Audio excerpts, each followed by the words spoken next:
오늘 특별히 우리 또 두세성 장로님을 통해서 또 우리 같이 기도하고 알게 된 교제하는 이기로 장로님이 또 좀 멀리 장로님 그 동네가 어디예요? 그게 광명입니까? 그 안양입니까? 안양에서 오늘 금요 예배 또 토요일 날 우리 또 제자 2학기 그리고 주일 날 예배 참석하시려고 이렇게 오셨습니다. 3일 동안 큰숲에서 이제 일탈을 하러 오셨습니다. 우리 환영한다고 박수 하시겠습니다. 네, 안양 사시는 장로님인데 우리 본거지는 여기 경상도 사나이입니다. 경상도 사나이입니다. 장로님 어디입니까? 이 시지입니까? 청도. 아, 그렇구나. 알겠습니다.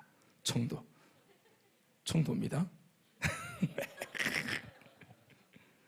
네, 장로님 우리보다 더 촌분이시네. 알겠습니다. 우리 한 번 더 서로 박수 한번 하시겠습니다. 금요 예배 이렇게 가운데 앞자리로 많이 내려와 주시면은 아무래도 제가 설교하기가 좀 더 수월합니다. 이렇게 내려와서 앉으시면 좋겠습니다. 네. 오늘 본문의 시작을 알리는 21절 말씀, 아까도 말했지만 마태복음을 우리가 놓고 그렇게 말씀 보겠으니까 우리 미디어에서는 자막을 마태복음 자막으로 준비하셔야 됩니다. 21절 말씀, 오늘 본문의 시작을 알리는 말씀입니다. 요 21절을 한번 읽어보시겠습니다. 함께 시작. 예수께서 거기서 나가사 두로와 시돈 지방으로 들어가시니 했습니다. 예수님께서 이제 계속해서 복음 사역을 진행하시면서 어느 마을에 들어가셨다가 또 어떤 사건에 휘말리시기도 하고 또 말씀을 전해서 좋은 열매를 맺기도 하고, 그러면 목적이 성취되면은 이내 곧 그 자리에서 나오셔서 그 마을을 나오시고 또 나오시면은 바로 이내 곧 다른 마을로 들어가시고 하면서 예수님이 지금껏 굉장히 많은 지역을 옮겨 다니시면서 끊임없이 복음을 전하고 귀한 영혼 사역을 하고 계십니다. 아멘. 그래서 오늘 이제 이어지는 이 예수님의 행보를 우리가 딱 추적해 보니 21절은 오늘은 특별히 어떤 지역에 들어가셨는가 하니 오늘은 두로와 시돈 지방으로 들어가셨다, 이런 기록을 우리가 봤습니다. 예수님의 공생의 사역은 말입니다, 사실상 대부분은 가버나움이나 아니면 갈릴리 지역을 중심으로 해서 주로 유대인들을 상대로 당신의 메시아 되심을, 구세주 되심을 증거하는 그러한 모양새로 이 사역이 진행되어져 왔습니다. 그러다가 사역 중간 시점부터 마지막 예루살렘으로 다시 마지막 일주일 예루살렘 입성 이후에 이제 돌아가시는데, 마지막 예루살렘 입성 시기 직전까지는 주로 이방 지역을 넘나드시는 형태의 사역으로 사역의 중심이 유대인에게서 그게 멈춰 있지 않고 그게 국한되어 있지 않고 더 나아가서 이 모습이 이방인들, 그러니까 당시 가장 천한 사람으로 부르되던 이방인들에게까지 그 사역의 범위가 확장되어 간다는 사실을 우리가 보게 됩니다. 그러한 이제 일면에서 오늘 사역이 보란 듯이 아까도 말했지만 가버나움과 갈릴리 중심의 유대인 상대로 한 사역에서 두로와 시돈이라고 말하는 이제 소위 이방 땅으로 예수님의 행보가 옮겨져 갑니다. 오늘 이제 그 내용을 적고 있는 것입니다. 이미 어떤 면에서는 이런 것을 보면 예수님의 생각 속에는 벌써부터 이방 선교에 대한 획기적인 계획과 선한 의도가 이미 깔려 있었다는 사실을 우리는 오늘 같은 본문을 접하면서 눈치를 챌 수 있습니다. 할렐루야. 오늘 본문의 배경이 된 지역은 두로와 시돈 이렇게 말한 지역이었는데요, 이 두로와 시돈이라고 하는 지역은 독특한 그런 지역이었습니다. 그러니까 당시 사람들은 두로와 시돈 그러면 대부분에 딱 떠올리는 것이 있어요. 그게 뭐냐면은 음침한 동네. 왜 우리도 대구 지역 사는데 우리는 어떤 지역이 그렇습니까? 우범 지역, 뭐 대구, 뭐 어느 동네 그러면 딱 떠오르는 거 뭐 있죠. 지금은 그런 거 말하면 또 우리 뭐 싸움 나니까 안 됩니다. 그러니까 우리 어릴 때는 그런 게 많았는데, 우리 어릴 때는 뭐 어디가 제일 우범 지역 중에 한 곳이었냐면은 동촌입니다. 동촌. 벌써 이름이 촌이잖아요. 동촌. 동쪽에 있는 촌. 너무 쉬운 동네 이름입니다. 동쪽에 있는 촌이에요. 그건 뜻이 별로 없어. 네. 이스트 카운 컨트리 이런 뜻입니다. 여러분 아시겠지만 대구에 제1호 워터파크가 있었는데 그게 동촌 유원지입니다. 물은 자연산 물입니다. 지가 알아서 들어갔다 나오면 돼요. 저도 어릴 때 뭐 벌거벗고 엄마 뒤에서 이렇게 이제 주요 부위 가리고 이렇게 찍은 사진들도 있고 합니다. 다 그게 동촌 유원지에 찍은 사진입니다. 우리 친구들은 동촌 유원지 밑에 그 아양교 밑에서 수영하다가 많은 아이들이 그 수영하러 들어갔다가 못 나온 아이들이 있고요.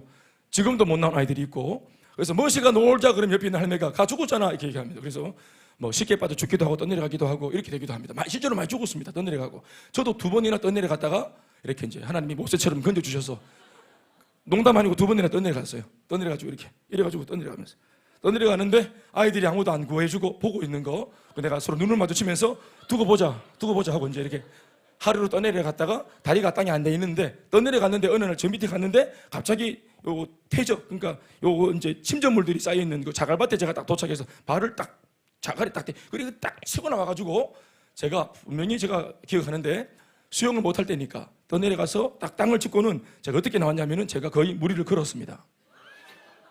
제 기억으로는 그냥 그런 것 같이 그냥 이게 뭐 정신이 인사불성 가운데서 살라고 정신이 좀 잊었는데 수영 못할 때니까 내 기억에는 분명히 하여튼 어렴풋이 물을 걸은 것 같아. 그렇게 나왔던 기억도 있어. 완전 이당이네 완전. 어릴 때부터 싹시 노래했다 완전히. 그러니까 동촌 그 제가 신천 초등학교에서 중학교 배정 맞는데 신천 초등학교는 여기잖아요. 딱 쫄았어. 이거 딱 쪼르는 거 어릴 때부터 이상한 걸 봐가지고 쪼는 맛 아닙니까? 딱 쫄았는데 동촌 중학교. 내 울었어. 혼자 갔어요. 혼자 가봤어요. 신천 초등학교에서 동촌 중학교로 혼자 가. 팔리가부터 혼자. 성적순 아닙니다. 무슨 버림받은 느낌이잖아요. 그래 와 동촌 중학교 진짜 말로 못합니다. 그 3년 할 때는 어떻게 지내는지 모르겠어요. 동촌 중학교 거기서 이제 고등학교 이제 할 때 뺑뺑이 돌리는데 그때도 쫄아봤어. 딱 쫄았는데 청구고등학교 다시 올라왔어요. 저기 완전히 막 변방에 갔다가 다시 나와가지고 그래서 청구고등학교 다니면서 2학년 때 제가 그 축구하는 저 학교 아닙니까? 박주영 그 축구 아닙니까? 그 교회 학교 아닙니까? 그래서 거기서 축구 계속 보고 이제 아침에 등교하면 공부 안 하고 커튼 이렇게 제끼고는 창밖으로 축구하는 거 계속 보고 이렇게 묵상하고 그걸로 큐티하고 가다가 그래가지고 이제 친구가 대현아 니 축구 관심 있나? 내가 네 좋아하지. 우리 교회에서 축구하는 데 같이 갈래? 내가 그 바람에 축구한 거예요 제가. 그래서 축구하러 교회 왔다가 지금까지 목사가 돼서 축구하고 있잖아요. 진짜입니다 이게 다 이어지는 겁니다 하나님께서. 여러분들을 만나게 하시려고 하나님이 정말 예로부터 진짜 소쪽새는 봄부터 울었던 겁니다. 그래서 하여튼 어디 할 차리고 있어. 하여튼 동네가 안 좋은 동네가 있어요. 그 동네가 뭐냐? 유대인들한테도 안 좋은 동네가 있어. 절대로 그렇게 그 동네 가면 안 돼. 어떤 일이 있어도 그 동네 가면 안 돼. 그 동네가 뭐냐면은 바로 두로와 시돈 동네입니다. 두로와 시돈 정말 안 좋은 게 두로 중학교, 시돈 고등학교입니다. 거기는 가면 안 돼. 거기는 입학이 돼도 학교 안 가고 자퇴해야 돼. 왜냐하면 여러분 오늘 본문의 배경이 된 이 지역은 말입니다. 바알신을 섬기기로 유명했던 동네고 아세라신, 즉 이게 부부신인데 우상을 섬기기로 정평이 나 있던 소위 두로와 시돈과 두로라고 하는 도시입니다.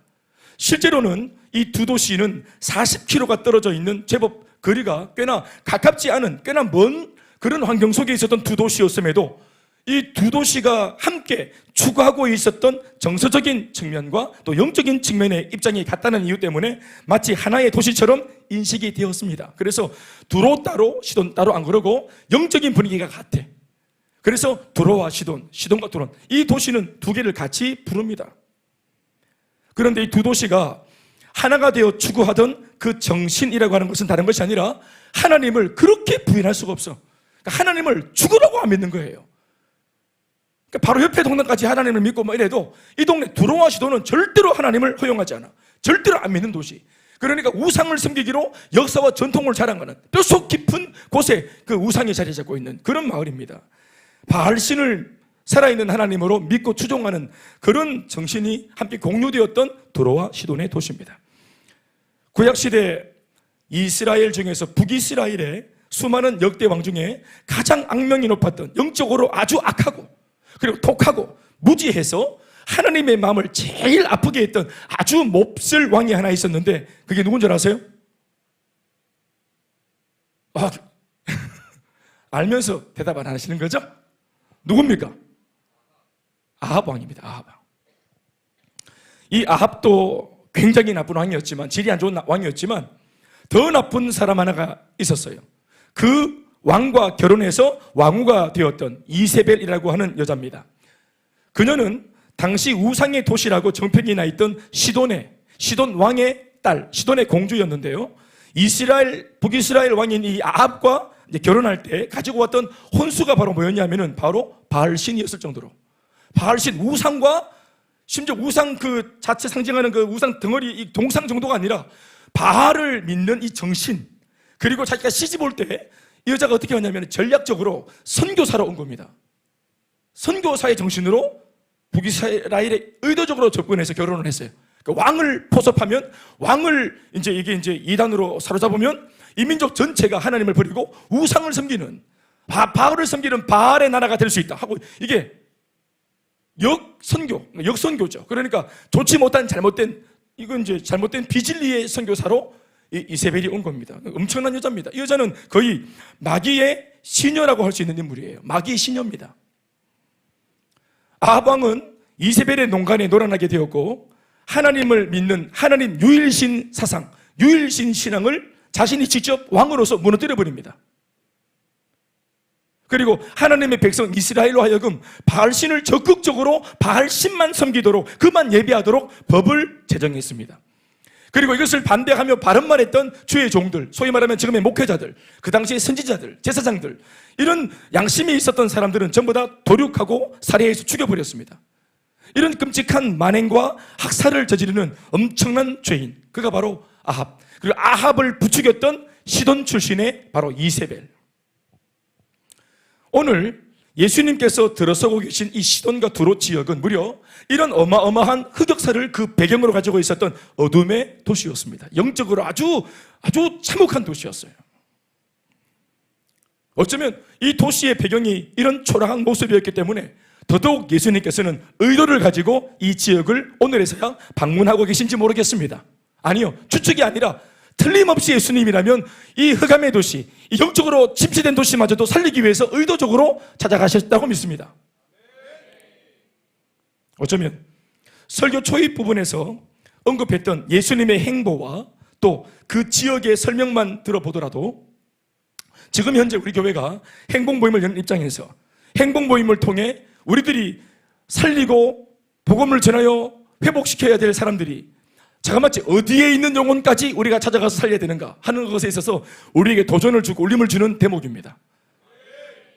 지금 우리가 살고 있는 이 지역에도 그게 어떤 물리적인 지역이 아니라 어떤 사람의 상태가 두로와 시돈일 수 있습니다. 어떤 사람의 가정 자체가 두로와 시돈일 수 있습니다. 그 사람의 가문 전체가 이세벨로부터 시작해서 역사와 전통을 자랑하는 뿌리 깊은 우상의 가문일 수 있습니다. 오늘 우리가 행복 모임을 통해서 만나야 할 영혼들의 모습이 바로 이와 같습니다. 두로와 시돈은 그 옛날 성경 시대에만 존재했던 그런 도시가 아니라 지금 우리 옆에 버젓이, 그 사람이 우리 친구일 수 있고요, 그 사람이 우리 학급의 동료일 수 있고요, 내 직장 동료일 수 있습니다. 대화해 보십시오. 또 두드려 보십시오. 만나 보십시오. 그러나 여러분 아시겠지만 두로와 시돈은 결코 복음 전하는 우리를 환영하지 않고 박수하지 않고 갈취하지 않습니다. 그러니 이런 마을에 갈 때, 이런 사람을 만날 때는 정말 비상한 각오를 가지고 가야 되고 전에 없던 더한 기도로 무장해서 가야 할 필요가 있다고 믿습니다. 그러나 그런 지역에 또 그런 지경의 사람들도 훈련받은 우리들이 가면 저는 승산이 있다고 믿습니다. 빡세니까 누가 가야 되겠습니까? 우리가 가야지. 그렇죠? 그냥 일반적으로 주일마다 예배만 드리는 이런 성도가 가서 거기서 그걸 해치고 나올 수 있겠습니까? 돌파가 되겠습니까? 거기 들어갔다가 뼈도 못 추릴 겁니다. 사랑하는 여러분, 그래서 하나님이 특공대 같은 우리들을 준비시킨 겁니다. 예배 사람 인도합시다. 당신이 특공대입니다. 당신이 해병대입니다. 네? 그런데 시돈과 두로 지방에 들어서기가 무섭게 어디에부터 들어가서 누구부터 이렇게 전략을 짜가지고 어디부터 공략하면 좋을까? 누구부터 만나면 좋을런지 이렇게 전략을 짜고 생각할 틈도 없이 이 지역 안에서부터 이제 막 들어서고 계시는 예수님 앞으로 한 여자가 그 말 안에서부터 다급하게 이제 막 들어오시는 예수님 발 앞으로 뛰쳐나오고 있습니다. 그리고 다짜고짜 자신의 딱한 상황을 늘어놓기 시작합니다. 22절 말씀입니다. 다 같이 시작. 가나안 여자 하나가 그 지경에서 나와서 소리질러 이르되 주 다윗의 자손이여 나를 불쌍히 여기소서. 내 딸이 흉악하게 귀신 들렸나이다 하되, 이렇게 하고 있죠. 이 여자가 함께 따라온 여자가 아닙니다. 다른 곳에서 나온 여자가 아닙니다. 이 여자가 어디에서 몸담고 살고 있었던 여자인지 하는 것은 다른 배경이 없고 오늘 22절 본문에 하나의 힌트가 있죠. 그 지경에서 나와서 예수님이 두로와 시돈에 들어가는데 그 두로와 시돈, 그 지역에서 직접 뛰쳐나온 여자. 그러니까 이 여자는 어디 사는 여자입니까? 두로와 시돈에 사는 여자. 두로와 시돈 출신의 여인입니다. 그러면 두로와 시돈 출신의 여인, 이제까지 오늘 예수님을 만나기까지 이 마을에서 살아왔다. 여기서 태어나고 자랐을 가능성이 높은 여자고 그의 딸입니다. 그러면 이 모녀가 살고 있던 배경을 방금 제가 소개한 것과 같은 것이에요. 아멘, 아멘. 두로와 시돈을 잠시 소개했는데 이 말은 곧 그냥 이 지역을 소개한 것이 아니라 이 여자가 살고 있었던 이 여자의 삶의 배경을 제가 말한 것과 같은 것입니다. 그러니까 이 여자가 지금 딱한 사정을 말하는 이것이 금방 이해가 돼요. 딸이 귀신 들렸대요. 여러분 설명을 듣고 보니까 어떻습니까? 귀신 들릴만 합니다. 그 마을은 귀신 반 사람 반이에요. 질병 반 사람 반이고 문제 반 사람 반이에요. 그러니까 이 고통 속에서 아무런 소망의 빛도 없이 이미 버려졌고 자기들도 이렇게 상처받은 유기견들끼리 모여있는 공동체였기 때문에 더 날카롭고 더 냉정하고 모두가 그 나물의 그 밥이라 아무도 이 마을에서 니만 살겠다고 나가서는 안 돼. 그러니까 절망의 공동체입니다. 그러니까 아무도 뭐 소망을 가지만 이 마을에서는 소망 가지면 안 돼요. 귀신 들렸습니까? 귀신과 함께 살다가 함께 장사 지내는 거예요. 병에 걸렸습니까? 그냥 병들어 있다가 죽는 겁니다. 이 마을은 마치 육신의 질병에 걸린 사람들이 쫓겨나는 것처럼 마치 육신의 질병, 그건 뭡니까? 문둥병이나 유출병에 걸렸던 사람과 똑같은 자기들만의 그런 공동체예요. 소망이 없습니다. 그런 곳에서 이제껏 살았고 어떤 면에서는 그렇게 살았기 때문에 이 딸이 뭘 보고 배웠겠어요? 그렇겠죠. 애지중지하여서 나는 이렇게 살았지만 내 딸만큼은, 나야 이렇게 살았지만 내 다음 세대만큼은, 어떤 부모가 자기가 비참하다 그래서 자기 자식들도 비참하길 바라겠습니까? 또 비참한 것을 봤을 때 그걸 놔두겠습니까? 어떠한 모습으로든지 이 아이한테는 소망을 주려고, 이 아이한테는 희망을 주려고, 좀 더 제가 좀 유추해보자면은 이 지독한 절망의 공동체를 벗어날 수 있는, 인서울 할 수 있는, 인교대할 수 있는 뭐 그런 어떤 희망도 심어주면서 뭐 그렇게 아이한테 소망을 주고 있었을 텐데 유일하게 소망이었던 등불이었던 이 아이가 귀신이 들려서 웬걸요? 이제껏 이 엄마가 자기가 크면서 봤던 여느 다른 이웃집과 똑같이 자기가 이제껏 경험했던 이 마을의 보통 모든 사람들이 다 가지고 있는 그 한 집에 한 가지쯤의 문제를 가지고 있듯이 이제 우리 집에도 드디어 이제 이 찰나쯤에 이 문제가 터져온 것은 어떤 면에서는 하나도 이상한 게 아닙니다. 이건 이미 예고된 문제입니다. 이제나 저제나 언젠가는 한번 당해야 될 문제. 이 공동체는 다 순서만 다르지 모두가 고통에 빠진 공동체, 절기와 절망의 공동체입니다. 그런데 이 여자가, 이런 배경 속의 여자가 오늘 예수님이 온다는 말을 듣고 이 마을 언저리까지 나와서 예수님이 들어오시기 바로 직전, 바로 그 마을 입구에 초입에서 자기 발로 뛰어나와서 예수님 앞에 엎드려서 자기 안에 있던 모든 누구에게도 한 번도 발설하지 않았던, 말해봐야 소용이 없으니까, 누구에게도 한 번도 입 밖에 내뱉지 않았던 그 많은 사연들을 오늘 정리해서 예수님 발 앞에서 고백을 하고 있습니다. 귀신 들린 딸, 내가 아니고요, 나의 회복이나 나의 축복이나 나의 번영이나 이런 것이 아니라 내 딸의 이 문제, 내 다음 세대의 문제, 우리 가정의 소망이자 등불인 이 딸아이만큼 좀 도와달라고 한 이 간구였습니다. 다시 한번 이 여자의 굵고 짧은 요청의 내용을 제가 읽어드리겠습니다. 주 다윗의 자손이여 나를 불쌍히 여기소서. 내 딸이 흉악하게 귀신 들렸나이다 하되. 사랑하는 여러분, 이제 이 다음서부터 진행되는 예수님과 이 여인의 긴장감 넘치는 몇 차례의 주고받는 대화를 들어보시면 알게 될 텐데, 결론 같은 힌트 하나를 제가 이 초입에 먼저 알려드리면, 이 가나안 이방 여인은 오늘 예수님을 대면하기 전부터, 오늘 예수님을 이 마을 초입에서 만나기 이전부터 이미 이 여자는 어떤 여자냐? 이미 예수님의 메시아 되심을 알고 있고, 이미 예수님의 그리스도 되심을, 구주 되심을 이미 100% 완벽하게 알고 믿고 있었던 여자는 사실입니다. 아, 여러분 뭘 안다고 아멘 하십니까? 이제 설명을 해야 되는데 이미 다 눈치챘어요? 그렇군요. 설교 진도가 빡세지는데 이미 알고 계셨군요. 여러분 이미 예수를 믿고 있었습니다. 이미. 이어지는 이제 이 기록들을 읽어보면 이 여자가 어떤 정말 열악한 환경에 비해 도저히 가질 수 없는 믿음을 가졌다는 이 상반되는 이 환경 속에서 믿음이야 예수를 믿는 사람이 많을 때는 이 믿음이 특별히 가치롭지 않지. 보편적이니까 다 예수 믿어보세요. 그 믿음이 대단하지 않죠. 당연한 것처럼 느껴져요. 그런데 이 여자의 믿음은 성경에 기록되어져 있던 어떤 사람의 믿음하고도 차이가 나는 것은 뭐냐면 환경이 그랬기 때문입니다. 아까도 말했죠. 이 도시는 한 번도 복음 앞에 배려와 혜택을 받아본 적이 없는 마을이에요. 어떤 선한 것도 들어가서 뿌리를 내려본 적이 없는 마을입니다. 강력한 귀신의 역사가 있는 마을이요. 마귀가 완전히 장악하고 있는, 마귀가 이미 다 접수한 그런 곳입니다.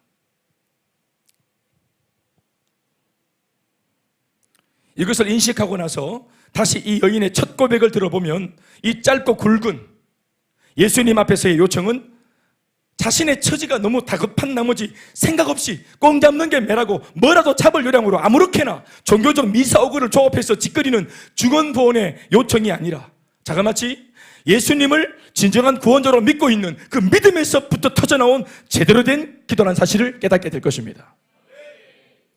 주 다윗의 자손이여, 나를 불쌍히 여기십시오. 내 딸이 흉악한 귀신이 들렸는데 이것 좀 도와주십시오. 뭡니까? 당신이면 할 수 있다고 저는 믿습니다. 다시 말하면 이 여인은 자신이 풀 수 없는 이 문제, 세상 사람 그 누구도 해결 못할 자신의 딸의 문제를 오직 예수님께서만큼은 반드시 해결하실 수 있다고 제대로 믿고 있었다는 사실입니다. 그냥 부탁한 게 아니에요. 그리고 자신의 일방적인 소망도 아닙니다. 그런 분이었으면 좋겠어요, 당신이. 그것도 아니었습니다. 정확하게 예수의 주되심, 예수의 메시아 되심, 이 예수가 분명히 틀림없이 내 딸의 문제를 해결할 수 있다는 사실에 대해서 100% 확실한 믿음을 가지고 와서 엎드린 것입니다. 저는 예수님께서 이 여인의 이런 신앙의 배경을 어려운 중에도 예수를 어떻게 믿었는지, 믿어서 복음의 씨가 뿌려져서 뿌리 내리고 싹을 틔우고 줄기가 자라고 가지가 나오고 열매를 맺고 있고 꽃을 피우고 있는 이 여인의 이런 참 기가 막힌 이 믿음의 배경을 이미 주님이 알고 계셨을 것이라고 저는 확신합니다. 여러분들도 그렇게 생각하십니까? 주님 다 알고 계십니다.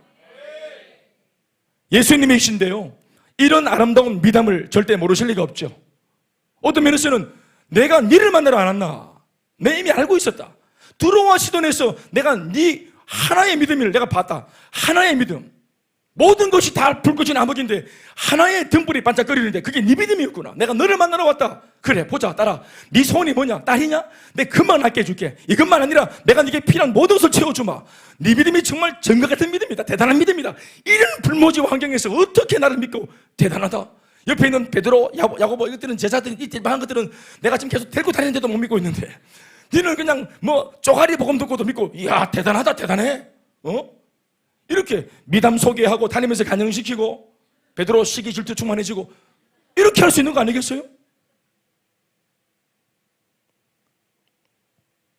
분명히 주님 알고 계실 겁니다.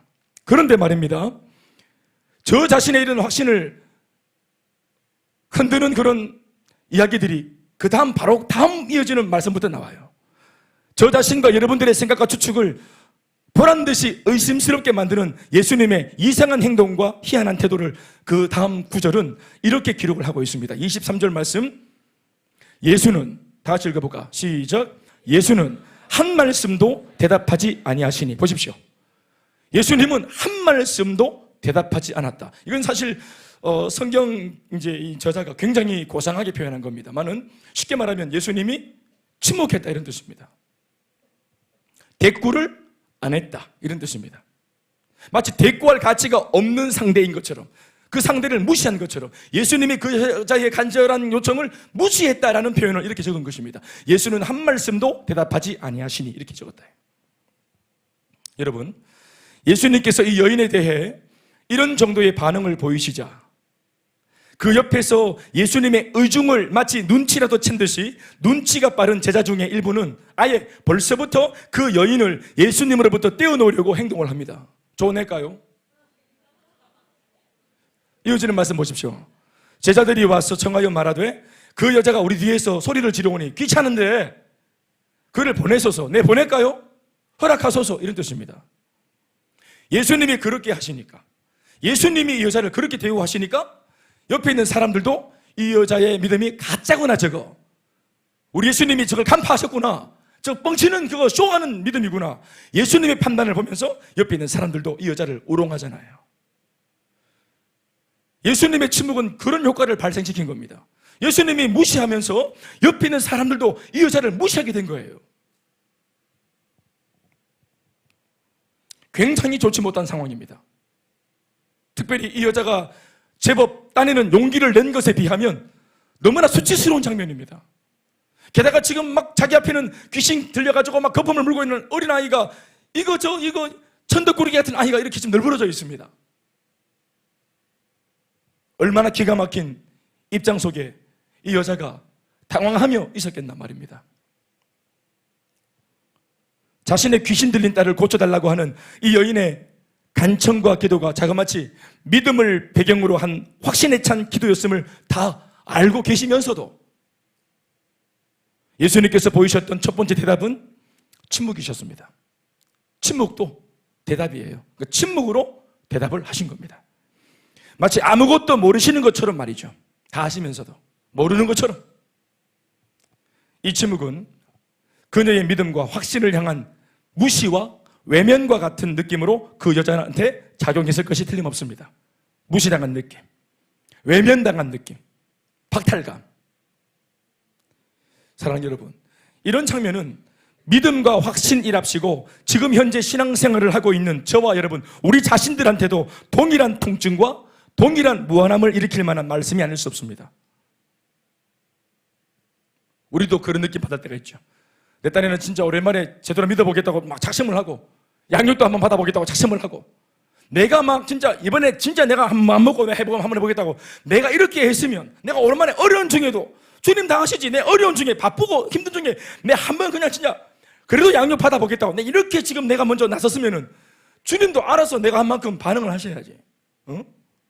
그래서 1주차 딱 했을 때 성령이 임하고 2주차가 지나면은 내 속에서 은사가 임하고 3주차 때 방언이 터져나오고 4주차 때 병이 낫고 5주차 때 사업이 잘 되고 내가 어떻게 지금 하는 건데 주님 다 하시면서 응수를 해주시고 반응을 해주시고 조거리박은 얼수가 돼야지. 내가 이렇게 마음을 냈는데 안 하려 하다가 내 일에 해주는데 안 받으려 하다가 은혜 받아주려고 내 일에 나와줬는데 예배에 나와줬는데 기도에 나와줬는데 이래 나와줬는데 그리고 내가 안 하던 기도 좀 했는데 입 뻥긋뻥긋 태산을 넘어 험곡에 가도 좀 했는데 목만 따갑고 은혜는 안 베푸고 이게 무한하죠.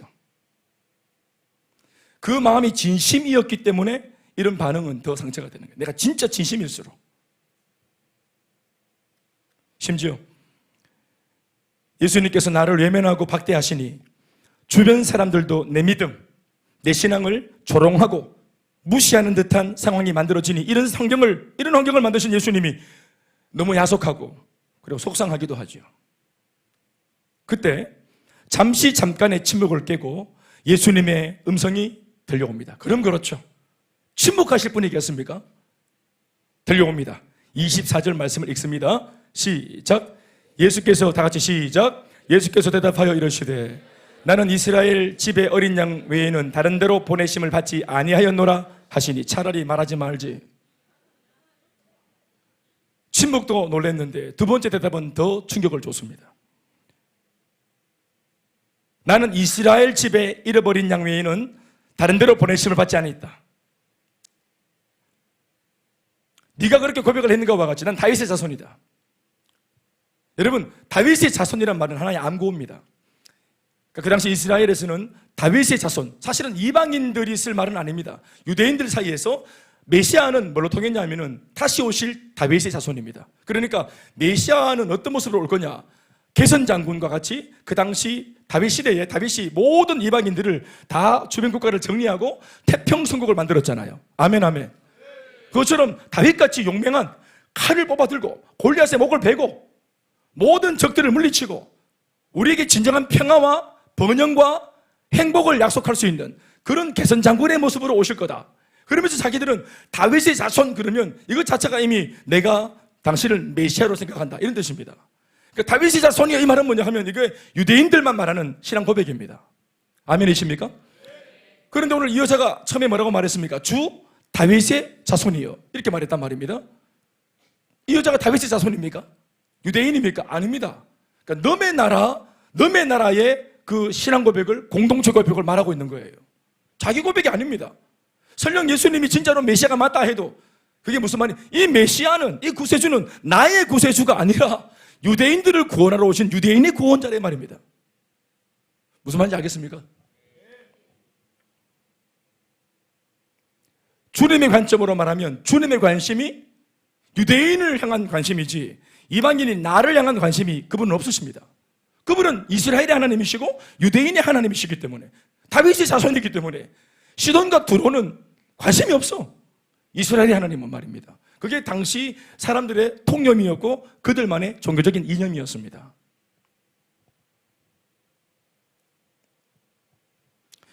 여러분 물어봅시다. 실제로 그렇습니까? 하나님이 이스라엘의 하나님만 되십니까? 모든 만민의 하나님이십니다. 두로와 시돈의 주님이십니다. 예수님 두로와 시돈의 주님이세요. 오늘 이 여자의 주님이세요.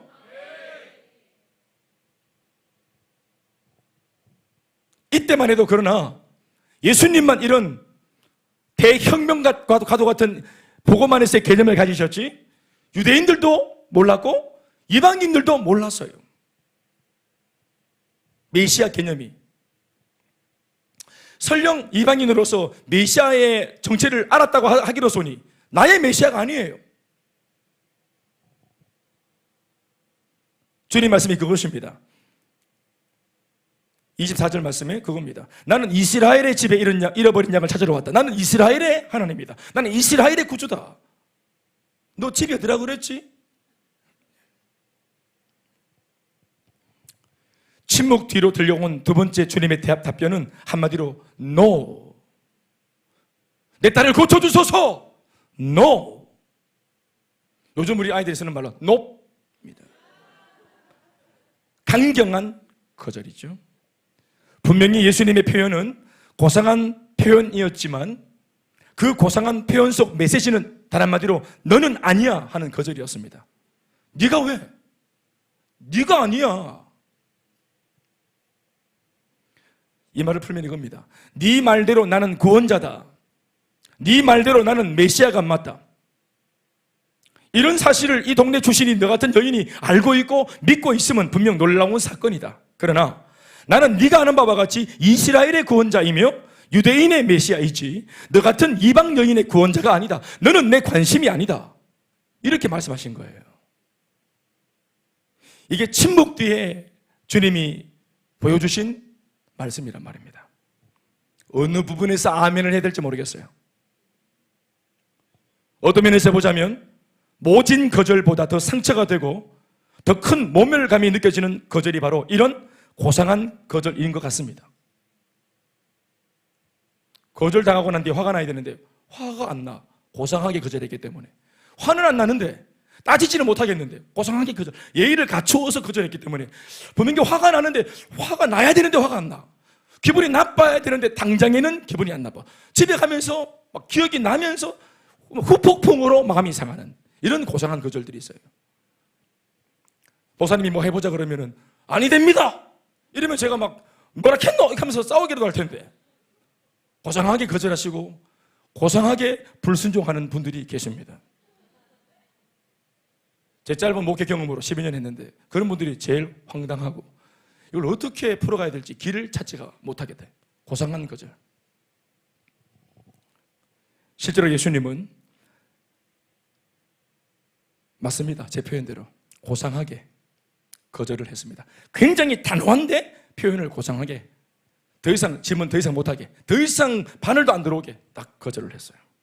어떤 면에서는 침묵도 뒤에 있는 고상한 거절에 좀 더 임팩트를 가하기 위해서 좀 더 충격을 더 주기 위해서 앞에는 잠시 한 템포 쉬어서 엇박자로 대답을 하시고 앞에 있는 정박자에는 침묵을 하셨는지 모르겠어요.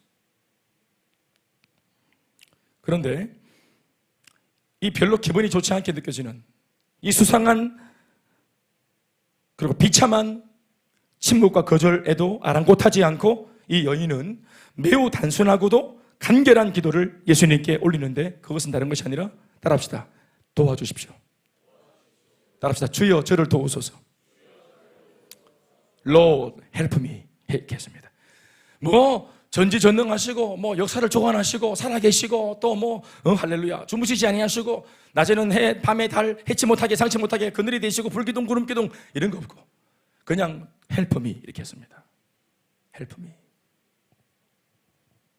왜 구구절절한 기도 대신에 이런 단순한 기도를 하게 되었을까? 원래 처음의 기도도 상당히 심플한 기도였는데 이것이 침묵과 고상한 거절로 이게 단칼에 날아가 버리자 이어지는 포기하지 않는 다음 기도는 더 단순해졌어요. Help me. 도와주세요. 그것은 말입니다. 예수님께서 침묵하실 만한 자기 자신임을 그녀가 알고 있고 또 예수님께서 얼마든지 거절하실 만한 자기 자신임을 인정하고 있기 때문이었습니다. 참 슬프죠. 이 여자가 알아요. 나는 침묵당해도 싸다는 것을. 이게 슬퍼요. 나는 거절당해도 싸다는 것을 이 여자가 알고 있어요. 그래서 따지지 않습니다. 내가 어떻게 믿고 있는 줄 아십니까? 내가 열악한 상황에서 그래도 믿어보려고 내가 어떤 희생을 치르는지 아십니까? 내가 어떻게 했는데, 내가 어떻게 믿어왔는데, 내가 어떤 모멸도 불구하고 어떻게 이 신앙 지켜왔는데 주 나를 박대하시면 나 어디로 가리까? 지금 뭐 하시는 거예요? 할 말이 많아질 것 같은데 거절 앞에서 분노가 차오르고 감정도 안 좋고 그래서 할 말이 더 많아질 것 같은데 거절하시는 주님을 설득하자면 말이 더 많이 필요할 것 같은데 이 여인은 설득하려고 하지 않고 따지려고 하지 않습니다. 감정도 분노와 같은 이런 좋지 못한 감정이 올라오지 않은 것 같아요. 그냥 이걸 받아들여요. 왜냐하면 자기 자신의 꼴을 알고 있어요. 이 여자가 위대한 하나님의 아들 유대인의 메시아께서 한낱 짐승과 같은 이방 여자 자신 따위의 말에 일일이 대꾸하실 필요가 없음을 그녀는 이미 알고 있었고 받아들이고 있습니다. 더불어 지금도 가실 길이 바쁘게 나 말고도 더 중요한 사람들, 더 가지로운 사람들, 더 덕망이 있어 보이는 인물들, 어떤 면에서는 은혜를 끼치면 변화받아서 하나님 나라의 보탬이 될 만한 그런 중요한 인물들을 만나러 가셔야 될 분을 나 따위가 중간에 가로막고 서 있으니까 당연히 거절받아 마땅함을 자신도 인식하고 있다는 것입니다. 주님, 저는 돈이 안 되죠? 그렇죠, 맞습니다. 제가 무슨 교회에 도움이 되겠습니까? 목사님 수고를 많이 하시는데 별 볼 일 없는 저 같은 건데 뭘 애를 쓰십니까? 교회에 가능성이 많은 인물들 많잖아요. 잘 양육하고 세워놓으면 교회에 크게 기여할 수 있는 좋은 재능의 사람들, 달란트가 딱 뛰는 사람들, 성품이 좋은 사람들, 돈이 많은 사람들, 헌금 많이 할 수 있는 가능성이 있는 사람들, 소위 인물이 될 만한 사람들, 그런 사람한테 주님께서 좀 공을 들이시고 목사님도 그런 사람 중심으로 좀 목회를 하시지.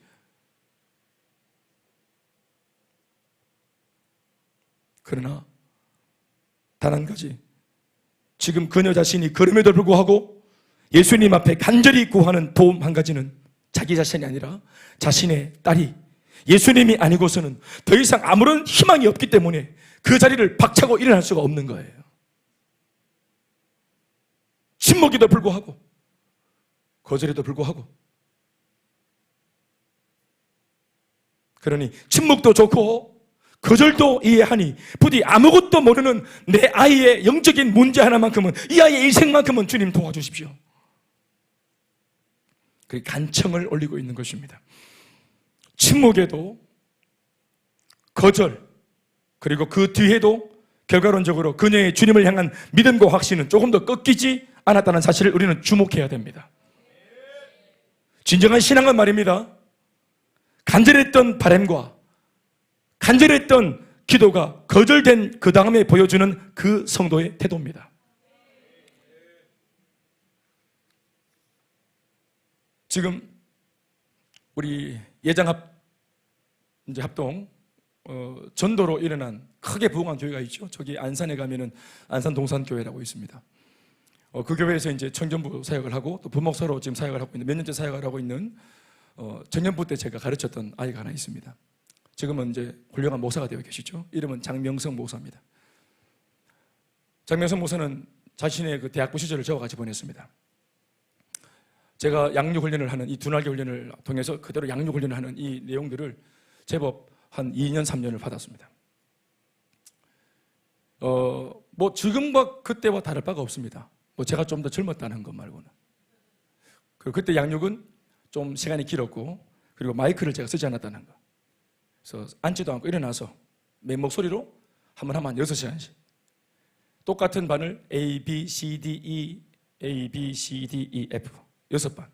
그러니까 똑같은 훈련을 25명씩 잘라가지고 6반 만들어서 양육반 6반 이렇게 하는 겁니다. 그리고 이렇게 올라가고, 또 그러면은 제자학교 6반, 또 제자대학 1학기 6반, 제자대학 2학기 6반 이렇게 하는 겁니다. 무슨 말인지 알겠습니까? 그러니까 나는 일주일에 똑같은 강의를 몇 번 하는 거예요. 6번.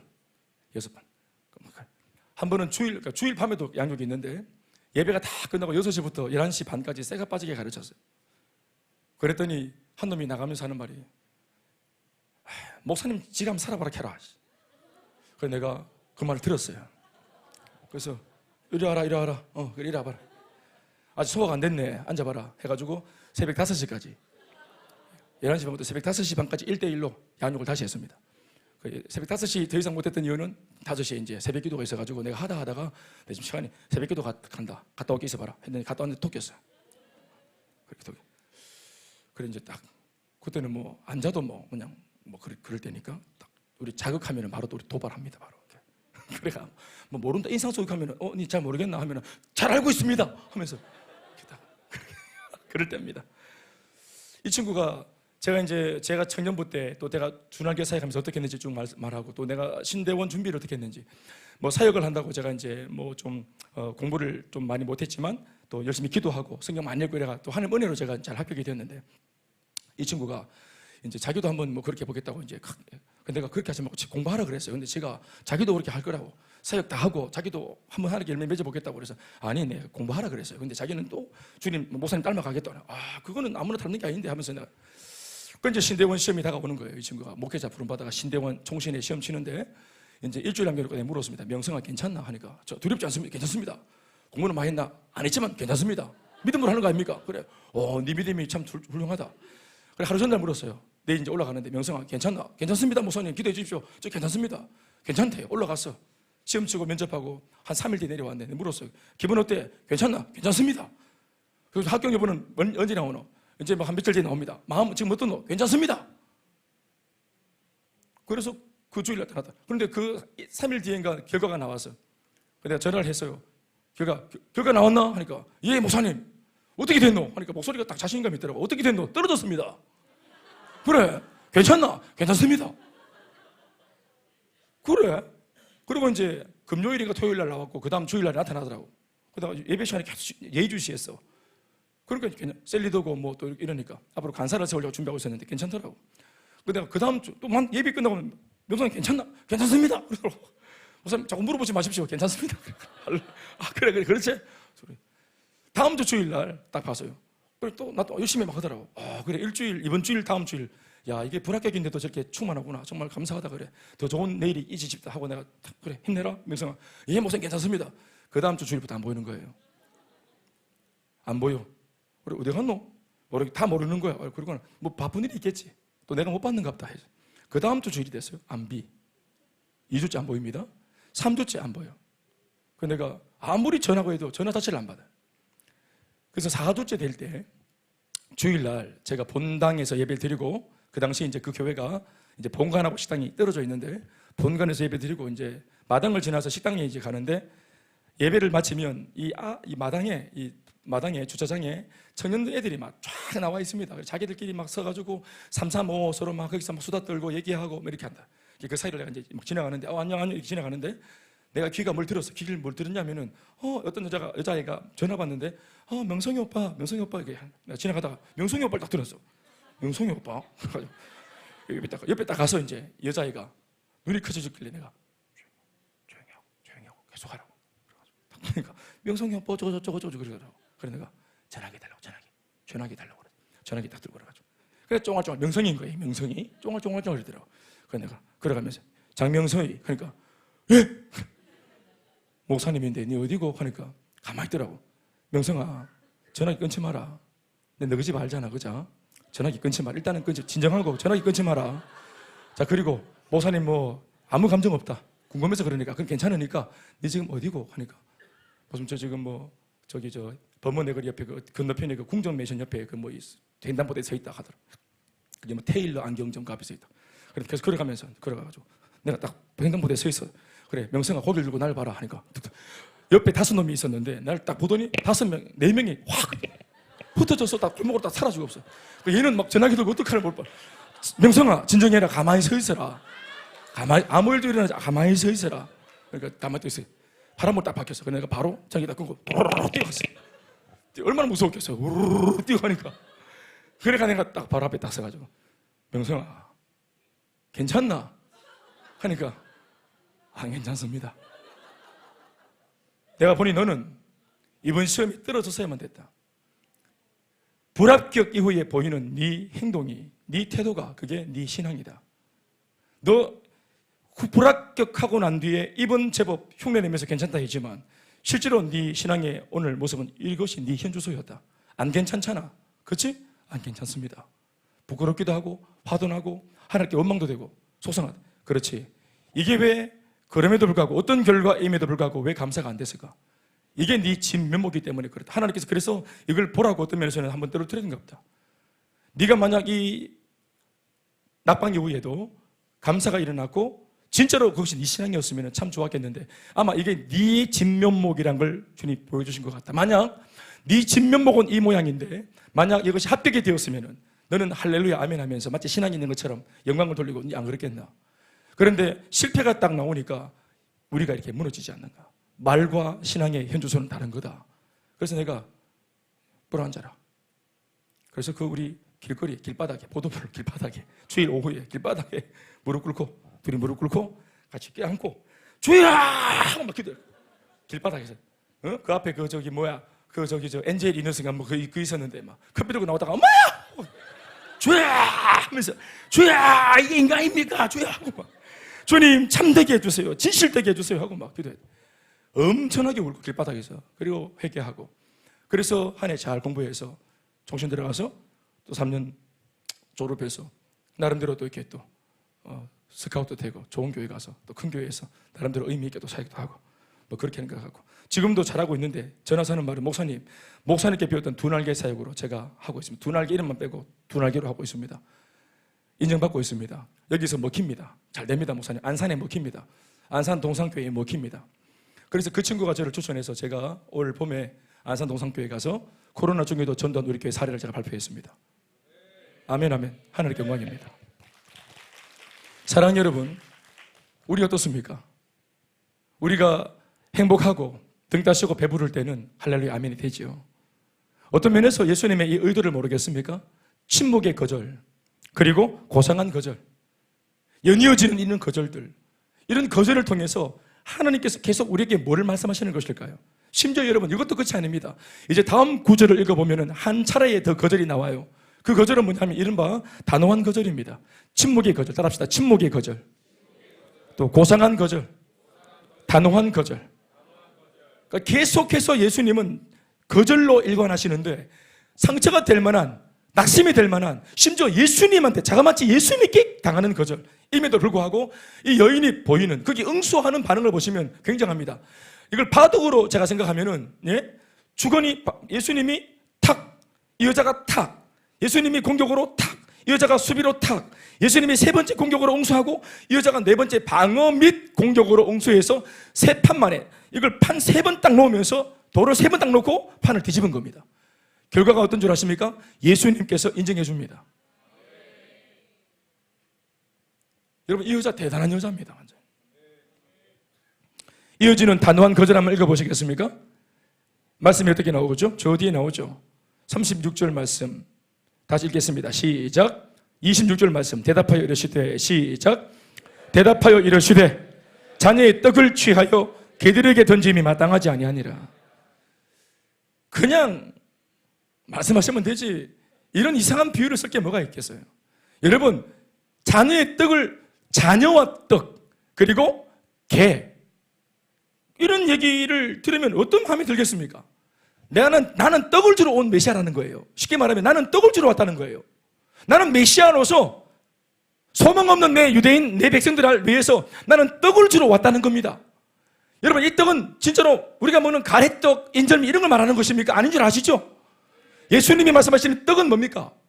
구원입니다. 회복의 떡입니다. 구원과 회복을 일으키는 어떤 떡입니까? 당신 자신이 떡이에요. 나를, 생명의 양식인 나를 떡으로 주러 왔다는 것입니다. 무슨 말인지 아시겠습니까? 나는 곧 죽을 텐데, 내가 십자가에 달려 희생당하고 죽을 텐데, 너희가 나의 죽음을 믿는 것이 바로 먹는 거다. 나의 십자가의 희생을 너희들이 믿게 될 텐데, 이걸 믿는 것이 바로 떡을 먹는 거야.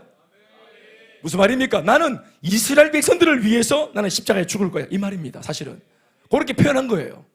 나는 십자가에 죽어서 떡이 될 텐데, 나는 유대인들을 위해서 십자가에 죽어 유대인들의 죄를 사해 줄 거야. 나는 십자가의 대속의 죽음으로 이스라엘 내 백성들의 죄를 용서해 주고 그들을 구원하기 위해 죽을 거야. 이렇게 말한 거예요. 나는 그들을 위한 떡이야. 이렇게 말한 거예요. 왜? 그들이 내 자녀니까. 이건 아멘 하면 안 돼.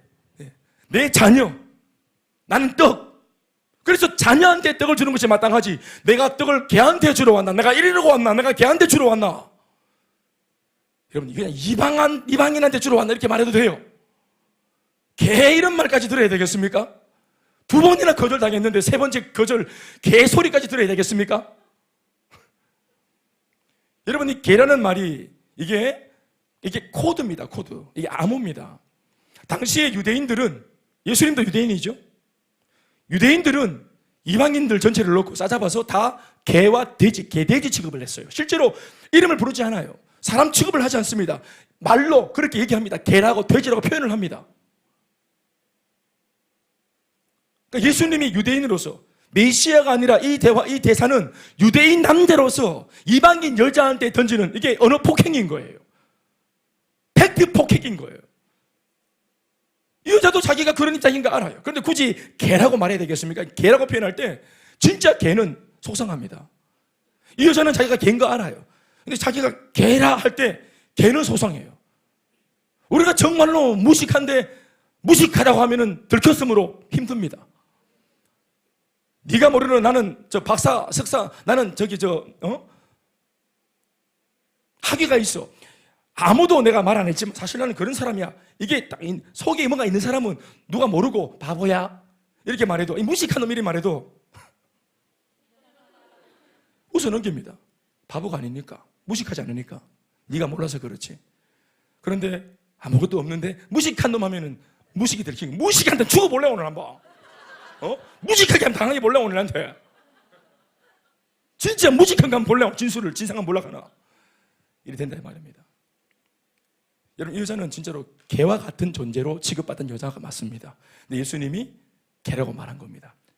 예수님마저도 개라고 취급을 한 겁니다. 자그마치 영적인 세계에 있는 그 메시아께서 한낱 인간을 향해서 안 그래도 힘겨워하는 이 인간에게 도움을 주지 못할 망정 그 언어 폭력으로 또 팩트 폭행으로 상처를 줘야 했겠습니까? 이건 끝까지 간 겁니다. 이미 이건 끝까지 간 거예요. 그러면 돌아서서 우리 같으면 어떻게 말하냐면, 야, 구원 안 하면 안 하고 안 고쳐주면 안 고쳐주. 걔가 뭐, 야, 저렇게 말씀할 수 있나? 목사님이 내가 요청한 거 안 받아주면 안 받아줬지. 목사가 저렇게 말할 수 있나? 세리드가 내 교회 한번 안 왔다고 나를 그렇게 말할 수 있나? 그렇죠. 이때까지 함께 했던 것들, 이때까지 함께 기도했던 것들, 자신이 기뻐하고 행복해하고 누려받았던 것들, 이 모든 것들이 그냥 내 기분 나쁘면 우리는 다 엎어버립니다. 네. 뭐 마귀가 장난하고 이럴 거 필요 없어. 마귀도 놀랍니다. 사실은 내가 뭐 한 게 있다고. 그냥 지 기분 나쁘면 다 엎어버려요. 은혜. 마귀 손 그칠 것도 없어. 내 기분 상하면은 다 엎어버립니다. 다 엎어버려요. 예. 이제껏 교회에 그 어떻게 보면 철저한 양육과 훈련, 그 기준을 가지고 달려왔던 그 올고듬이, 여지를 안 주고 타협 없는 그 올고듬 때문에 우리가 자랑을 했고, 아멘 아멘. 그것 때문에 교회가 여기까지 왔다. 하지만 여러분, 그 냉정한 칼날과 판단과 잣대가 나한테 향하면 기분 나쁘면은 우리는 이게 옳고 그름 생각하지 않습니다. 성도는 옳고 그름 생각하지 않아요. 기분 나쁘면은 자기 기분 나쁘면은 나쁜 거예요. 오라도 내 기분 나쁘면은 내게 거슬리면은 진리의 말씀이 아니에요. 하나님의 말씀이라도 내 감정 건드리면은 인간의 말이 되는 거예요. 저는 그런 걸 많이 봤습니다. 교회에서. 저는 똑같이 가르쳤어요. 그런데 어떨 때는 고마운 목사님이고 어떨 때는 저런 인간이 있냐고 하는 얘기를 들어요. 내가 어떤 사람에게 그렇게 올곧게 가르칠 때 옆에서 볼 때는 우리 목사님 저렇게 가르치는 게 맞다고 하던 사람이 그 잣대가 자기를 향하면 나한테 왜 이러시나 합니다. 난 여러분들의 간증을 들으면서 신앙의 스승, 또 어떤 면에서는 부끄러운 얘기지만 영적인 스승, 영적인 아비 이렇게 말하시길래 나는 아비인 줄 알았어요. 난 스승이라고 하시길래 여러분들이 난 스승인 줄 알았어요. 그래서 좀 스승대로 타려고 가르쳤더니 갑자기 암을 모시하면서 나한테 왜 이러시냐 합니다. 목사님 나한테 왜 이러세요? 누구신데요? 갑자기 이러시네. 여러분 이 이야기가 멀리 있는 이야기입니까? 이 본문의 이야기가 멀리 있는 이야기입니까? 오늘 우리 얘기입니다. 어려운 가운데 믿었기 때문에 더 할 말이 많아요. 거절당하면. 어려운 중에 힘든 환경 중에 내가 한계 있는 사람들이 할 말이 많습니다. 원래 대우를 못 받으면, 한계 없는 사람은 대우를 못 받으면 못 받았다고 그냥 인정해버리고 마는데 시돈과 두로에서 예수를 믿었어요. 양육받은 거 아니에요. 교회를 나간 것도 아닙니다. 풍문으로 전해온 은혜를 받았어요. 그래서 예수 믿게 되었으니까 칭찬이 마땅한데 세상에 예수님 이렇게나 모질게 다루시네요. 그러면 할 말이 많아지지 않겠습니까? 그런데 이 여자의 고백을 들어보실까요? 이게 오늘 이 설교의 백미입니다. 27절 말씀입니다. 시작. 여자가 이르되 주여 올소이다마는 개들도 제 주인의 상에서 떨어지는 부스러기를 먹나이다. 다 같이 아멘이십니까? 주여 올소이다. 나는 개한테 떡주러 온 게 아니다. 너 개잖아. 여인이 말이 옳습니다 주님. 바로 제가 개입니다. 주님 맞습니다. 제 인생 자체가 개 같은 삶입니다.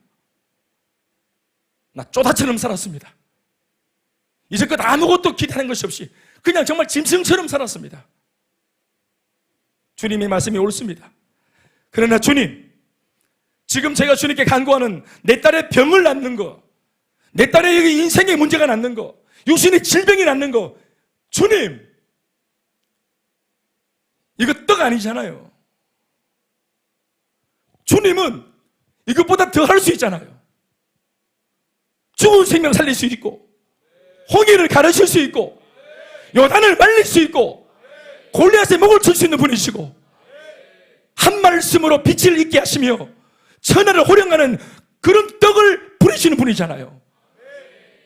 한 말씀으로 오병이어를 일으키고 문둥병자 낫게 하시고 주풍병자 낫게 하시고 절망 가운데 있는 사람 이렇게 세우시고 복음을 전해 구원받게 하셔서 영혼을 구원하시는 분이잖아요. 죽은 생명 살리는 분이잖아요. 주님, 지금 제가 구원받게 달라 했습니까? 저는 지옥 갈 겁니다. 주님이 누군지 알지만 내 주님이 아니기 때문에, 나는 이방인이기 때문에 나의 주님이 될 수 없다는 사실 내가 알고 속상하지만 나는 이렇게 지옥 가겠죠. 나 알고 있습니다. 주님, 그러나 죽어서 지옥 갈지라도 살아생전 그것도 내 딸만큼은 육신의 문제만큼은 좀 고쳐주면 안 되겠습니까? 이 땅 살 때 이렇게 좀 병 안 걸리고 질병 고쳐주고 이렇게 조금만이라도 멀쩡하게 살다가 지옥 가면 안 되겠습니까? 내가 지금 떡 구합니까? 주님, 부스러기 아닙니까? 당신께 병 낫는 것은 부스러기 아닙니까? 저는 개기 때문에 그저 주님의 부스러기를 원합니다. 행복한 거, 승리하고 이기는 삶, 그것을 할 수 있는 분이라는 것을 알지만 내 몫이 아닌 걸 내가 잘 알고 있습니다. 너무 속상하지만 저 알고 있고 인정합니다. 그들의 몫이겠죠. 잘난 사람들의 몫이겠죠. 그러니 이 병만 낫게 해주십시오. 이 부스러기를 좀 주십시오. 여러분, 참 어떤 면에서는 비참한 장면입니다. 이게 비참한 장면입니다. 속상한 장면이죠. 예수님께서 말을 이 문장 전체를 잘 들여다보면 이게 바로 예수님이 기다렸던 고백입니다. 이 여자가 예수를 알고 있죠. 예수님이 누군지 알고 있죠. 자기도 자기 자신이 어떤 존재인지를 알고 있어요. 자기를 알고 자기가 죄인됨을 알고 주님의 구주되심을 알고 있어요. 이거 다 아는 겁니다. 이거 알면 다 아는 거예요. 그런데 이 이방 여자, 개 같은 여자도 알고 있는 이 위대한 영적인 지식과 지혜를 하나님 입장에서 잔인하고 지금 일컬음 받는 유대인들은 정작 이 예수님이 자기에게 누군지 몰라요. 유대인들은 예수님이 자기에게 떡이라는 사실을 몰라요. 그래서 지금 이 시간에도 그 시간에도 예수님을 조롱하고 예수를 욕보이고 예수님께 불신을 고백하고 예수님께 어떤 빌미를 잡아서 예수를 공격하고 죽일 그런 어떤 빌미를 잡으려고 하는 그런 사람들이 유대인이었잖아요. 예수님 마태복음 7장에 말씀하셨습니다. 거룩한 것을 개에게 주지 말고 진주를 돼지에게 던지지 마라 했습니다. 기대지는 이방인입니다. 예수님은 이 말씀을 가지고 이걸 뒤집은 거예요. 이방인이 기대지가 아니라 거룩한 나, 복음인 나, 진주와 같은 보화와 같은 나, 예수의 정체를 모르고 내가 전하는 말씀을 들어도 모르고 기적을 봐도 모르는 너희들이 바로 개와 돼지다. 거룩한 것을 마주하고 있으면서도 가치를 알아먹지 못하고 진주를 손에 잡고서도 가까이 두고 예수의 정체를 모르고 믿으려고도 하지 않는 바로 너희들이 개돼지다. 그 말씀에 입각하면 오늘 이 여인은 개가 아닙니다. 이 여인이 오늘 하나님의 잃어버린 자녀입니다. 이 여인이 주님의 딸입니다. 믿음을 통해서 신분이 달라지고 믿음 하나를 통해서 입장이 달라지고 천지가 개벽을 하고 사주팔자 운명이 뒤집어지는 순간입니다. 그래서 마지막 예수님께서 28절에 이 고백으로 이 여자를 격려합니다. 시작. 이에 예수께서 대답하여 이르시되 여자여 네 믿음이 크도다.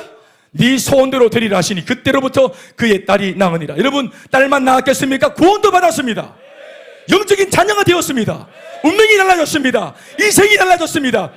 제가 상상해 보건대 여러분 이 여자는 복음의 전도자가 되어서 자기 외에는 시돈과 두로 전체 지방에 유일하게 예수 믿는 여자가 이 여자 1호 복음의 사람입니다. 1호 복음자, 복음의 전도자입니다. 예수를 최초로 믿은 이 여자가 동네로 돌아가 마치 사마리아 여인이 그렇게 했던 것처럼 그 사탄이 장악하는 그 땅에서 마귀가 장난치는 그 땅에서 하나님의 위대하심과 예수님의 구주되심을 얼마나 증거하고 살았겠습니까?